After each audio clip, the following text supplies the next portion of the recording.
பொங்கல் விடுமுறை முடிந்து தென் மாவட்டங்களிலிருந்து சென்னை நோக்கி வாகனங்களில் மக்கள் படையெடுத்து வருவதால் வண்டலூர், பெருங்களத்தூர், தாம்பரம் பகுதிகளில் கடும் போக்குவரத்து நெரிசல் ஏற்பட்டுள்ளது.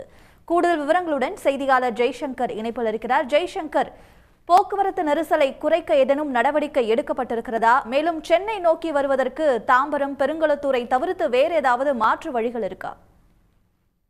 அதாவது பொங்கல் பண்டிகை தொடர் விடுமுறையை ஒட்டி பொங்கல் கொண்டாட தென் மாவட்டங்களுக்கு சென்றவர்கள் நாளை முதல் வேலை நாட்கள் என்பதால் சென்னையை நோக்கி படையெடுக்க துவங்கியுள்ளனர்.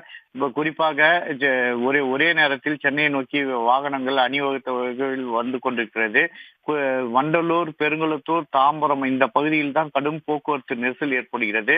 போக்குவரத்து நெரிசலுக்கு மற்றொரு காரணமாக அங்கு வரும் பேருந்துகள் மற்றும் வாகனங்களில் வரும் பயணிகள் இறக்கி விடப்படுவதாலும் வண்டலூர்லயும் பெருங்களத்தூர்லயும் நெரிசல் ஏற்பட்டுள்ளது. இதனால் அங்கு போக்குவரத்து போலீசார் நிறுத்தப்பட்டு அவர்கள் போக்குவரத்து சீர் செய்யும் பணியில் ஈடுபட்டு வருகிறார்கள். குறிப்பாக சென்னைக்கு வரும் வாகனங்களை கிழக்கு கடற்கரை சாலை மற்றும் ஓஎம்ஆருக்கு செல்ல வண்டலூரிலிருந்து வலதுபுறமாக திரும்பி செல்லுமாறு போக்குவரத்து போலீசார் கேட்டுக்கொண்டுள்ளனர். அதே போல் வண்டலூர் வெளிவட்ட சாலையில் குன்றத்தூர் மற்றும் மீஞ்சூர் உள்ளிட்ட வட சென்னை பகுதிகளுக்கு செல்ல வேண்டிய வாகனங்கள் அது மேலேயும் கனரக வாகனங்கள் அது மேலேயும் செல்லுமாறு போக்குவரத்து போலீசார் கேட்டுக்கொண்டுள்ளனர்.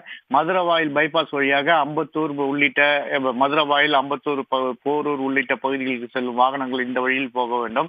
மற்ற வாகனங்கள் மட்டுமே ஜிஎஸ்டி சாலையில் வர வேண்டும் என போக்குவரத்து சார்பில் அறிவுறுத்தப்பட்டுள்ளது. இந்த போக்குவரத்து நெரிசலானது இப்போது முதல் நாளை நண்பகல் வரைக்கும் இருக்கக்கூடும். ஒரே நேரத்தில் வாகனங்கள் அணிவருவதால் அதனால் போக்குவரத்து போலீசார் ஏராளமான குவிக்கப்பட்டு அவர்கள் போக்குவரத்து சீர் செய்யும் பணியில் தொடர்ந்து ஈடுபட்டு வருகிறார்கள். விவரங்களுக்கு நன்றி ஜெய்சங்கர். உடனுக்குடன் செய்திகளை தெரிந்து கொள்ள சன் நியூஸ் பெல் ஐகானை கிளிக் பண்ணுங்க.